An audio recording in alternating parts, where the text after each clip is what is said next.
आवाज विशेष कार्यक्रम में आपका स्वागत है। और विशेष में आज हमारे साथ है एक ऐसी शख्सियत जो परिचय की मोहताज नहीं, लेकिन फिर भी आपको बताते हैं कि बहुजन रिपब्लिकन सोशलिस्ट पार्टी के संस्थापक अध्यक्ष और जाने माने संविधान कानून के विशेषज्ञ डॉक्टर सुरेश माने सर।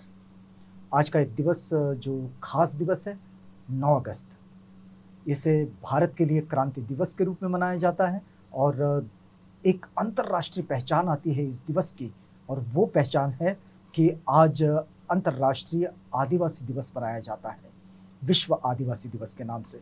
आज हम दोनों चीज़ों को एक संक्षेप में समझने का प्रयास करेंगे, कानून के दायरे में, संविधान के दायरे में और आदिम जनजातियों के विकास के दायरे में। सर, कार्यक्रम में आपका स्वागत है। सर, बात तो हम यहीं से शुरू करना चाहेंगे कि आज 2 दिन एक साथ है। यूनाइटेड नेशन ने 9 अगस्त को विश्व आदिवासी दिवस के रूप में मनाने का फैसला किया, और वो 1994 में उन्होंने फैसला किया। 1995 से ये इसकी शुरुआत हो गई। 1942 में भारत की दृष्टि से एक ऐतिहासिक दिवस है कि आज़ाद क्रांति दिवस के रूप में और एक विशेष महत्व आता है इसका अगस्त क्रांति दिवस के रूप में। हम आपसे समझना चाहेंगे कि इन दोनों चीज़ों को आप किस परिप्रेक्ष्य में देखते हैं? सबसे पहले आज 9 अगस्त विश्व के मूल निवासी लोग, जिसको आदिवासी भी हम कहते हैं, जिसको हम इंडिजिनियस पीपल अंग्रेजी में कहते हैं, उनके सम्मान के लिए 1993 से यूनाइटेड नेशंस के द्वारा ये सैल्यूट या in honour of indigenous people ऐसे करके ये 9 अगस्त विश्व दिवस मनाया जाता है। ऐसे दिवस के मौके पर दुनिया के हो, महाराष्ट्र के हो, भारत के हो, सारे जितने भी मूल निवासी हैं उनको हार्दिक बधाई देना, शुभेच्छा देना आज के दिन के मौके पर भी आवश्यक है। रही दूसरी बात 9 अगस्त 1942 की, इस संबंध में भी जब मैं अपने एक कालक्रम के अनुसार जब विचार रखूँगा तो धीरे धीरे उसमें बातें आ जाएगी जी। लेकिन सबसे पहले ये इंडिजिनियस लोग हैं, ओरिजिनल लोग हैं या एबॉरिजिनल जिनको कहते हैं, जी। मूल निवासी कहते हैं, आदिवासी कहते हैं, इनके सम्मान में ये विश्व दिवस मनाने की आवश्यकता क्यों हुई?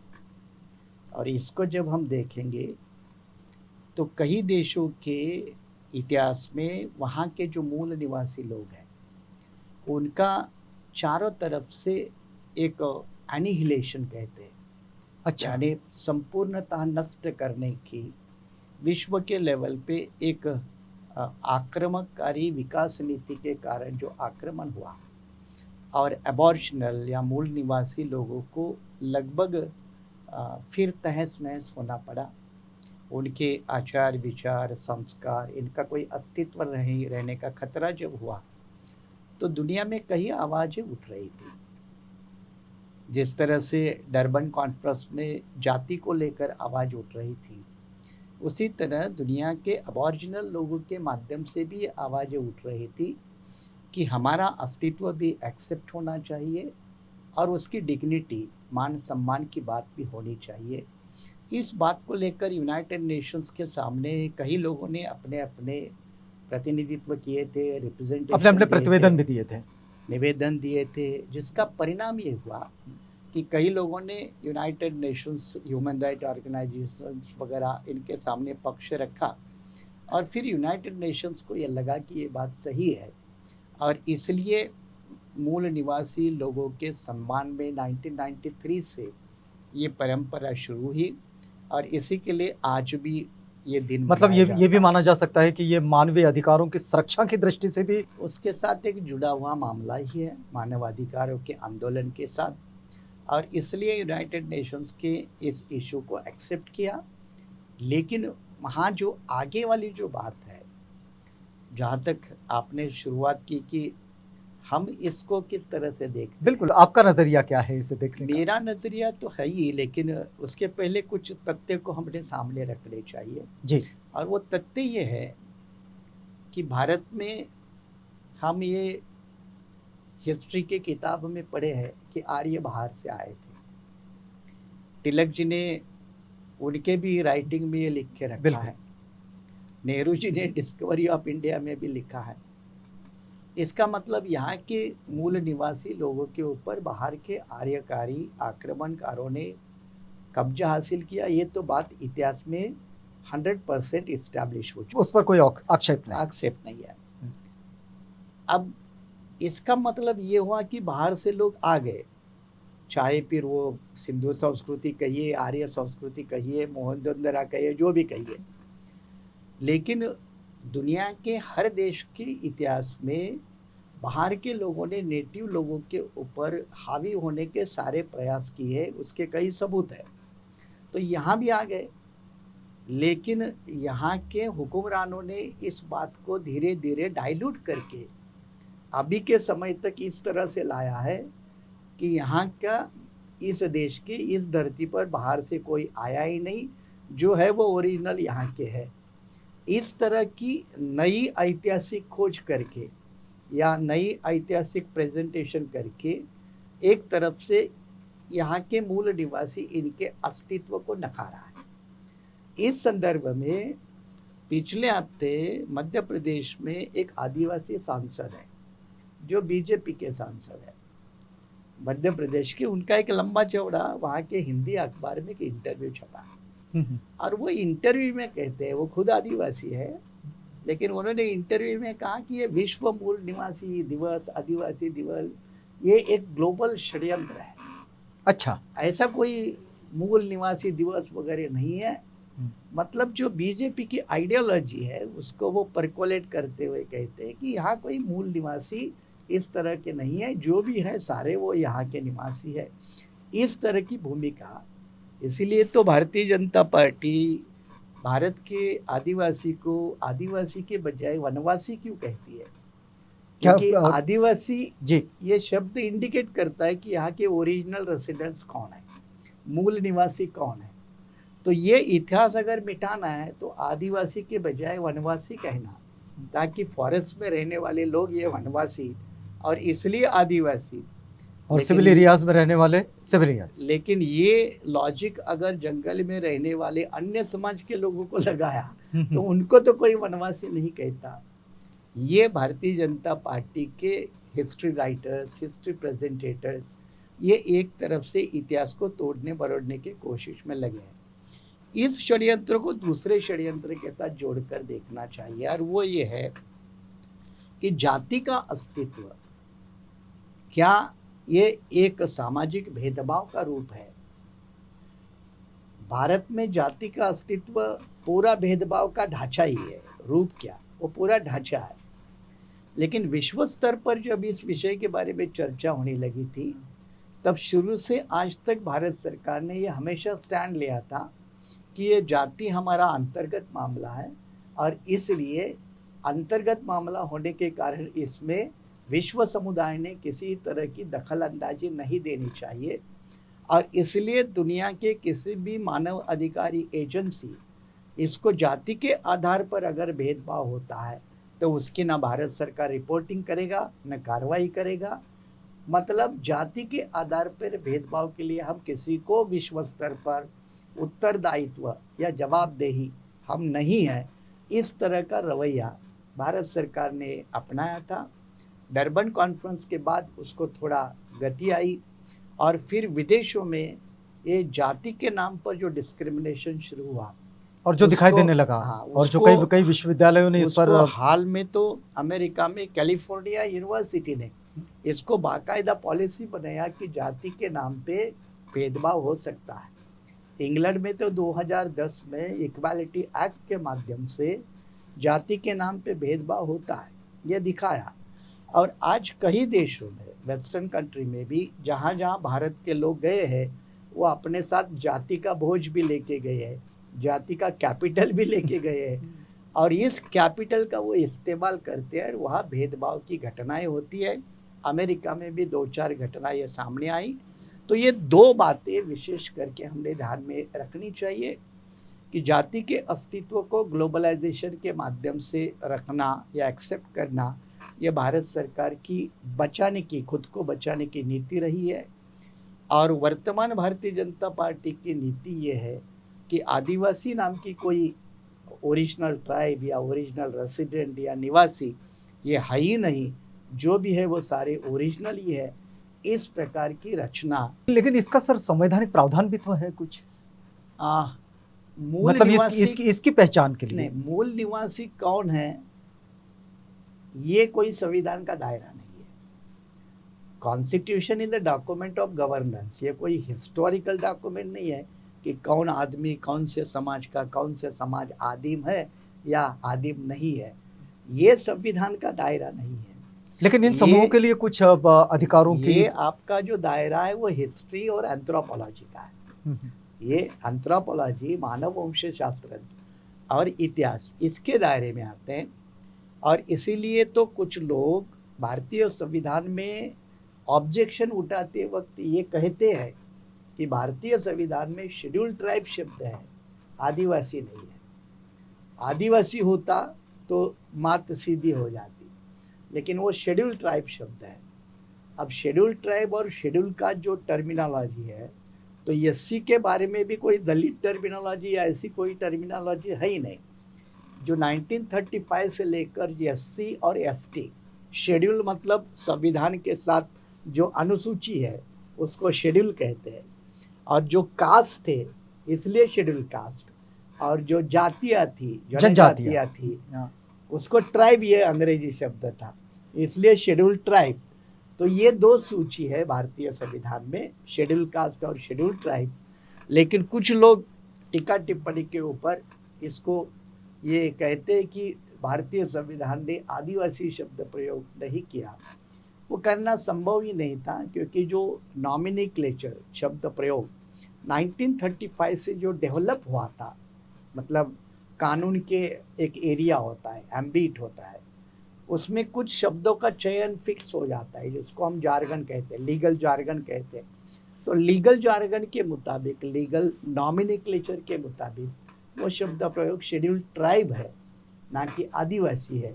लेकिन इसको लेकर भी कुछ लोग ऑब्जेक्शन, लेकिन अभी इस वक्त हम जो देखते हैं कि इस जनजातीय जीवन पर एक बड़ा संकट देखते हैं, और वो पलायन का संकट, उनकी बेरोजगारी का संकट, उनके लगभग इसका रोजगार का संकट, उनके सामने जो कुपोषण की बड़ी समस्याएं, जो बड़े लंबे समय से हम लोग सतपुड़ा के आसपास के जो ट्राइबल ग्रुप्स रहे उनके साथ, और जो पूर्वोत्तर राज्यों में जो ट्राइबल ग्रुप्स रहे उनके साथ जो देखते हैं, आप इन चीज़ों को कैसे एनालाइज करते हैं? भारत में लगभग 9.5-10% ट्राइबल की है आबादी। अब उसमें से आपको ट्राइब को कुछ अलग अलग एक हिस्सों में बांटना होगा। जैसे नॉर्थ ईस्ट के ट्राइब है, जिनको एग्लो इंडियन या मंगोलियन डेसिडेंट के रूप में आते हैं। जी जी। इसलिए नागालैंड, मणिपुर, त्रिपुरा, ये जो पार्ट है आसाम से लेकर नॉर्थ ईस्टर्न स्टेट्स का, वो ट्राइब का एक बेल्ट अलग है। रहा आपको नॉर्थ इंडिया का जो बेल्ट है, नॉर्थ इंडिया में आपको ट्राइब बहुत कम मिलते हैं। राजस्थान में आपको बहुत मिलेंगे, लेकिन राजस्थान के ऊपर वाला जो तबका है, इवन पंजाब पकड़ो इधर ईस्टर्न साइड में, और यहाँ से आप सीधे जम्मू कश्मीर तक चले जाए, तो उसमें ट्राइबल बेल्ट बहुत कम है।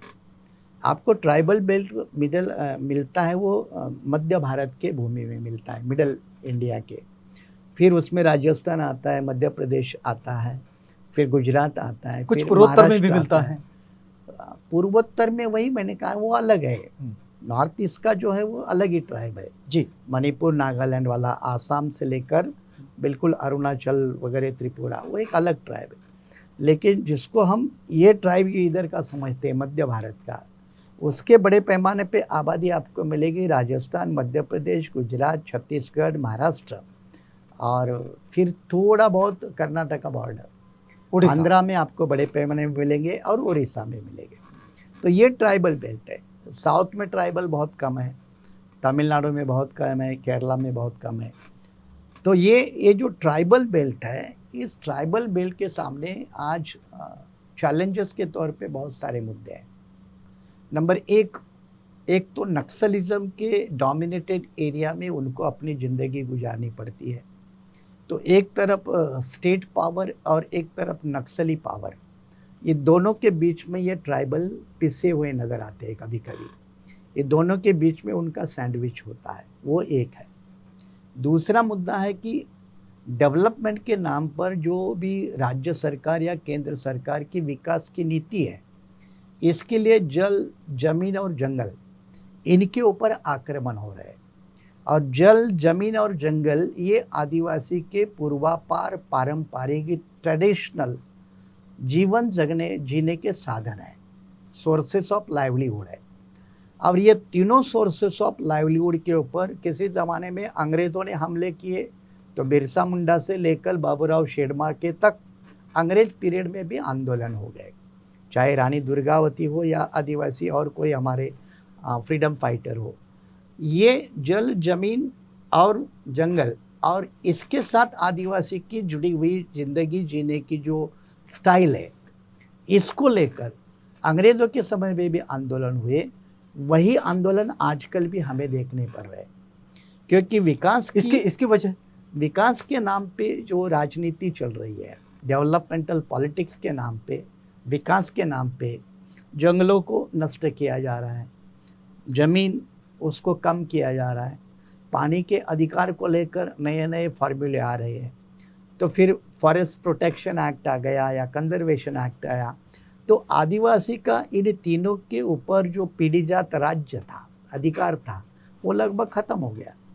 अब ये तीनों से बेदखल हुआ आदिवासी, उसके लिए पर्याप्त जीवन जीने के कोई अन्य साधन होने के कारण, नहीं होने के कारण वो हताश है।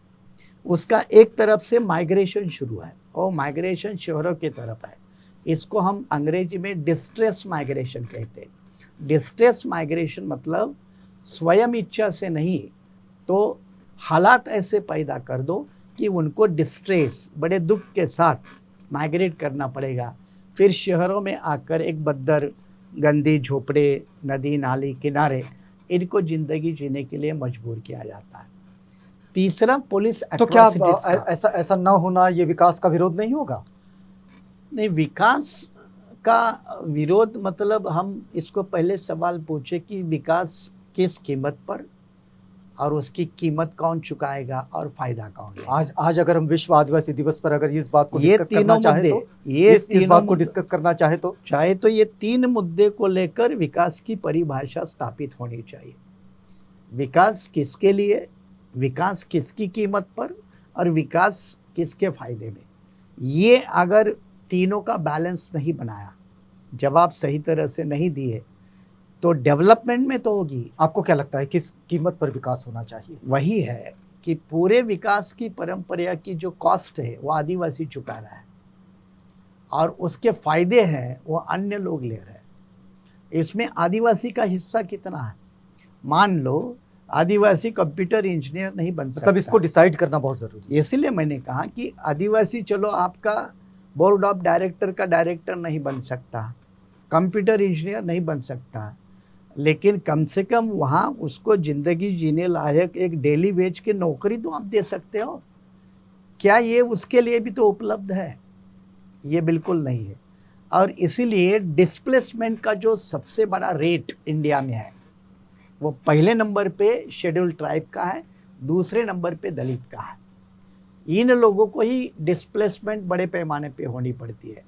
और डिस्प्लेसमेंट तो हम भारत में देखो, कोयना नाम का डैम 1959 में बना, लेकिन उसमें जो डिस्प्लेस लोग हो गए उनका आज तक पूरा 100% ही रिहेबिलिटेशन नहीं हुआ। तो मुझे बताओ कि जो खदान है, बड़े बड़े कोयला निकालने वाले, चाहे ओडिशा के हो या महाराष्ट्र के हो, नागपुर के आजू बाजू में बहुत है, जो लोग डिस्प्लेस होते हैं, क्या उनका 100% रिहेबिलिटेशन होता है? बिल्कुल नहीं होता है। और आज तक जितनी भी सरकारें आई वो इसमें असफल रही है, क्योंकि उनकी पूरी रिहेबिलिटेशन करना सरकार की नीति ऑन पेपर है, लेकिन इन प्रैक्टिस में नहीं है।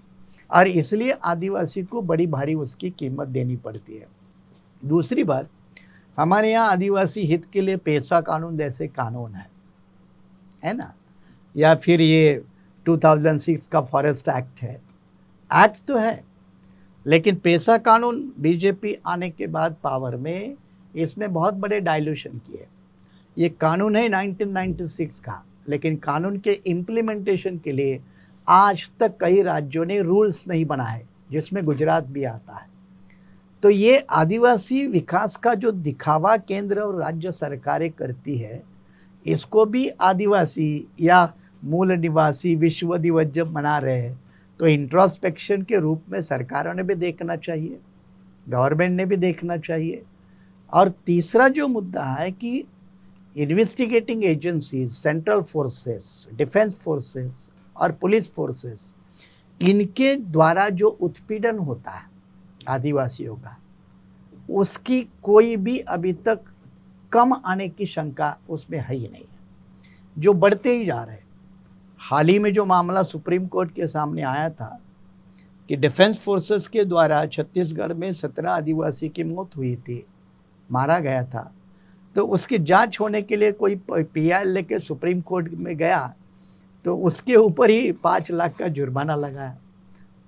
अब न्याय देने के बजाय जो पीआई लेकर गया, उसके पीछे ही गवर्नमेंट की इन्वेस्टिगेटिंग एजेंसी लगी। तो आदिवासी के लिए बड़े पैमाने पे न्याय मांगने का भी कोई आंदोलन करता है तो उसको पीड़ित होना पड़ता है। इसके कई उदाहरण हैं, एक तो नहीं है। इन सारी चीज़ों को आप कैसा देखते हैं? तो इसीलिए मैंने कहा कि एक तरफ भारत नाम का देश या हमारा देश आज विश्व दिवस है, आदिवासी दिवस मनाए, और आदिवासी के साथ हर रोज कोई उसकी अवमानना, अपमान, दुर्गति करने वाली घटना हो, तो ये हिपोक्रेसी है, ये दाम्भिकता है। एक तरफ से हम दुनिया को दिखाएंगे कि हम ओरिजिनल लोगों के सम्मान में आदिवासी दिवस बड़ी धूमधाम से मनाते हैं, और दूसरी तरफ जैसे आपने जिक्र किया, चाहे माल न्यूट्रिशन डेथ हमारे अमरावती के मेलघाट की एक तालुका की, वो धारनी तालुका की समस्या है। एक तालुका की समस्या महाराष्ट्र जैसा डेवलप स्टेट आज तक वो ख़त्म नहीं कर पाया।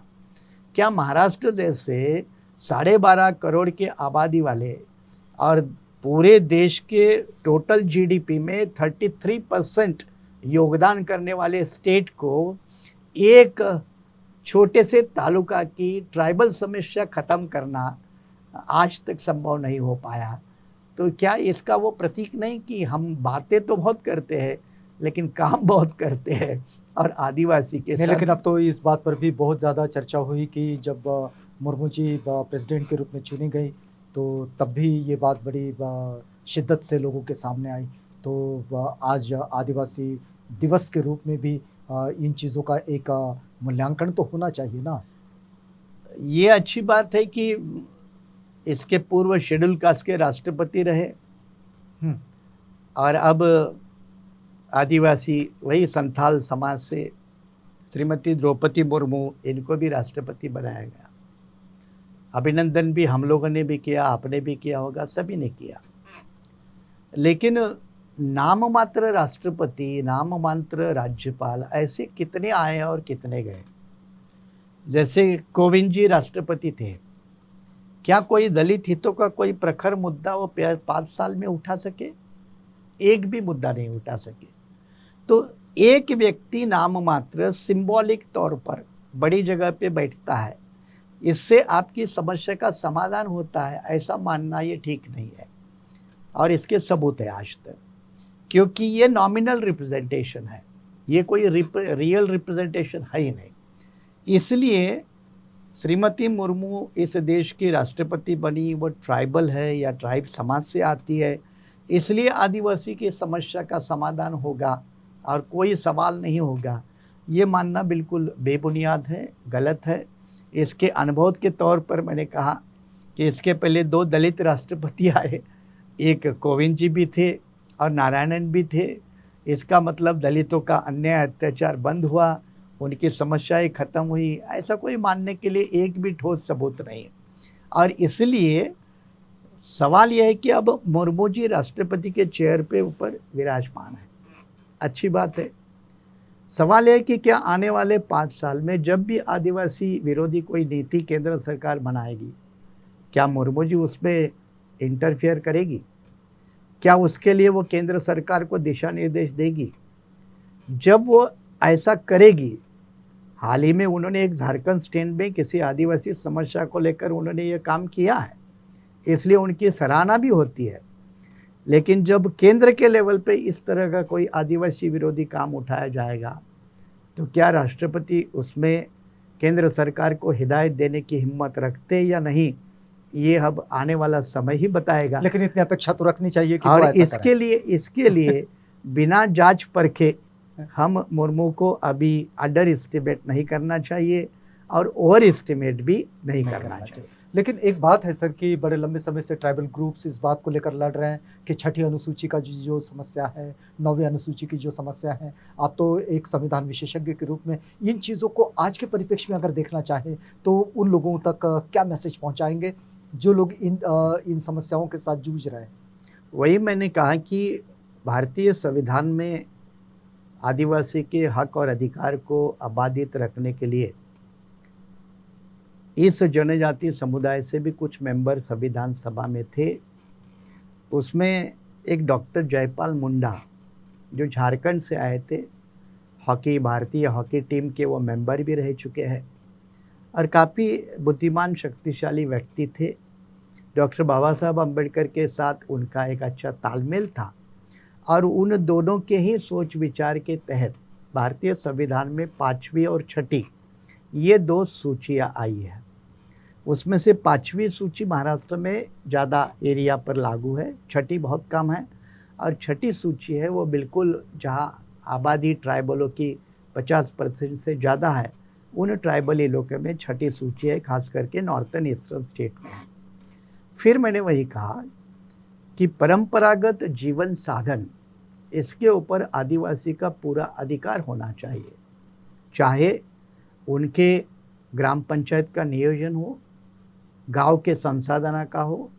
इसलिए नॉर्थ ईस्ट में देखो आपको ऑटोनमस ट्राइबल हिल काउंसिल्स देखने को मिलते हैं और वो हिल काउंसिल की पावर इतनी बड़ी होती है ऑटोनमस हिल काउंसिल की कि अगर सरकार को वहाँ रास्ता भी बनाना है तो वहाँ की वो ट्राइबल गांव है या पंचायत है उसके इजाज़त पे बिना नहीं हो सकता। लेकिन हमारे महाराष्ट्र में देखिए गढ़चिरौली जिला है, सूरजागढ़ का प्रोजेक्ट चला, कई कर ज़मीन उसके अंदर गई है, ट्राइबल एरिया डोमिनेटेड है, पैसा कानून के अंदर आता है, लेकिन कोई ग्राम पंचायत को यहाँ कोई पूछता नहीं, कुछ नहीं। मतलब ऑन पेपर तो वो रहता है कि भाई इनको सलाह मशवरा करना चाहिए।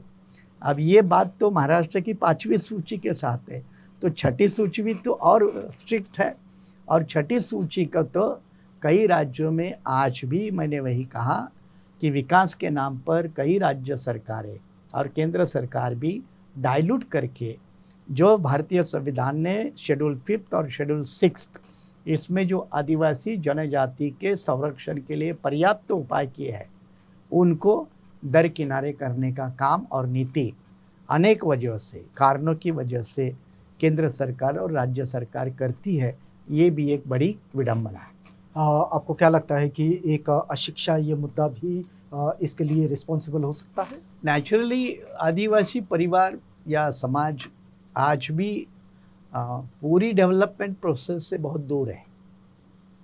इवन मुंबई जैसे इलाके के बाजू में ठाणे जिला है, आप वहाँ वाड़ा, मोखाड़ा, तलासरी ये पूरे ट्राइबल डोमिनेटेड तहसील है। बॉम्बे जैसा कैपिटल इंडिया का फाइनेंशियल 100 किलोमीटर डिस्टेंस के ऊपर आदिवासी है, उसको डेवलपमेंट क्या चीज़ है ये पता नहीं है आज तक। ये हकीकत है, ये हकीकत है। या फिर नागपुर या हमारे महाराष्ट्र की क्या ऊपर राजधानी है और यहाँ से 150 किलोमीटर पर रहा गढ़चिरौली, कितनी आदिम जनजातियाँ हैं। माड़िया जैसे आदिवासी जनजातीय समुदाय के लोग आज भी पूरे कपड़े पहनकर कितने मिलते हैं, ये भी तो एक क्राइटेरिया मान के अगर हम असेसमेंट करें तो गढ़चिरौली जिले के इंटरनल पार्ट में बसे हुए आदिवासी, फिर कई राज्यों के, चाहे फिर आप तेलंगाना के उदाहरण ले सकते हो, आंध्र प्रदेश का ले सकते हो या फिर छत्तीसगढ़ का ले सकते हो, कई राज्यों में आदिवासी समुदाय को शिक्षा, नौकरी, आर्थिक साधन और इस प्रोसेस के माध्यम से जो एम्पावरमेंट होना चाहिए, सशक्तिकरण होना चाहिए, इसमें बहुत करने के लिए काम अभी भी बाकी है। जितना भी हुआ है ना, उसको हम 10% से ज़्यादा नहीं कह सकते। तो आप अंदाज़ा लगाए कि पिछले 75 साल में आज़ादी के आपने जितना किया है वो सिर्फ 10% है, और आपको आपको माइल्स एंड आपको क्या माइल्स लगता तो है आगे जाना है। ये भेदभाव या इच्छा शक्ति किसका परिणाम है? दोनों है, दोनों है। इच्छा शक्ति का भी अभाव है और भेदभाव भी है, डिस्क्रिमिनेशन भी है। और जिस तरह से शेड्यूल कास्ट और शेड्यूल ट्राइब, ये दो उपेक्षित जन समुदाय है। इन उपेक्षित जन समुदाय के बारे में ये शेड्यूल कास्ट थोड़ा पॉलिटिकली कहीं ना कहीं ऑर्गेनाइज है, और इसलिए वो थोड़ा बहुत तो सरकारों को मजबूर करवाता है।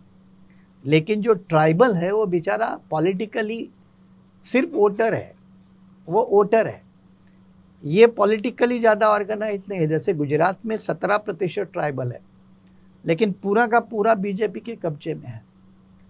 तो ये जो ट्राइबल का पॉलिटिकल रूप से ज़्यादा असर्टिव नहीं होना, ठीक है, झारखंड में कोई एक झारखंड पार्टी है, वहाँ ट्राइब थोड़ा एक्टिव है, लेकिन बाकी स्टेट्स में ट्राइबल ये पूरे इस्टेब्लिश पॉलिटिक्स के साथ सिर्फ वोटर के तौर पे रहते हैं। और इसलिए पॉलिसी बनाने का जो मौका आता है, नीति बनाने का, तो उनको कोई ध्यान में नहीं रखता। ये बात सही है कि आज की लोकसभा में भी शेड्यूल्ड ट्राइब के रिजर्व सीट के ऊपर चुन के आने वाले 47 मेंबर ऑफ पार्लियामेंट है। महाराष्ट्र में 25 है, देश के कई राज्यों में है, लेकिन उनका भी प्रतिनिधित्व सिर्फ नाम मात्र है। जिस तरह दलितों का है, शेड्यूल कास्ट का है, लेकिन शेड्यूल कास्ट थोड़े बहुत तो हिलते डुलते नज़र आते हैं, साफ सुथरे कपड़े पहनकर कम से कम किसी चौक पर खड़े होकर नारे लगाते दिखते हैं। सही गलत ये अलग बात है, लेकिन आदिवासी उस दिशा में कोसों दूर है। और आपको क्या लगता है इसलिए बीआरएसपी किस भूमिका के साथ इन सब मुद्दों को देखेगी? नहीं, बेसिकली एक पार्टी करके मैं कभी भी सोचता नहीं हूँ, मैं कभी भी सोचता नहीं।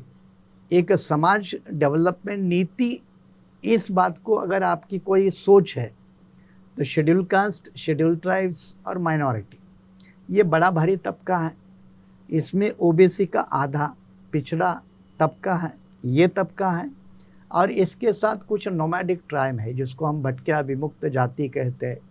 ये जो एक नोमैडिक ट्राइब है, तो ये पूरे रूप से शोषित समाज के लोग हैं, और ये शोषित समाज की एक इकट्ठा राजनीति भी होनी चाहिए। और जब वो इकट्ठा राजनीति होगी, जिसकी उम्मीद बाबा साहब कर रहे थे, आपने पार्टी लेवल पे पूछा, तो मेरी पार्टी लेवल पे कोई अलग सोच नहीं है। मेरी सोच है वो बाबा साहब ने जो दी वही सोच का हम पालन करते हैं। हमारी अपनी कोई इंडिपेंडेंट सोच है ऐसा ना मैं दावा करता हूँ, ना करूँगा, क्योंकि अपने जो आदर्श महापुरुष है, महात्मा फूले है, शाहू महाराज है, बाबा साहब है, इन्होंने उसकी एक सीमांकन ऑलरेडी किया है, आइडेंटिफिकेशन ऑलरेडी किया है। उसी फ्रेम में आगे तो बढ़ना है। उसी फ्रेम में आप कंसोलिडेट करें, अपनी जनशक्ति एक कंसोलिडेट करें, अपनी वोट पावर एक मजबूत करें, और उस वोट पावर के आधार पर आप पावर स्ट्रक्चर की तरफ धीरे धीरे अपने ताकत के साथ बढ़ने की कोशिश करें। जितनी आप ताकत है उतने आप आगे बढ़ेंगे। जब पूरी ताकत नहीं तो एक प्रेशर रूप में आप काम कर सकते हैं, और जब आपके हाथ में 100% आगे बढ़ने की ताकत आ गई तो आप पावर स्ट्रक्चर के ऊपर कब्जा करके आप अपनी नीति, अपने हित की नीति, पॉलिसी बना सकते हो। ये जो हमारी बहुजन महापुरुषों की प्रजातंत्र में एक जो पावर स्ट्रक्चर की तरफ जाने की फ्रेमवर्क है, यही फ्रेमवर्क में हम लोगों को आगे बढ़ना होगा। चलिए, बहुत धन्यवाद।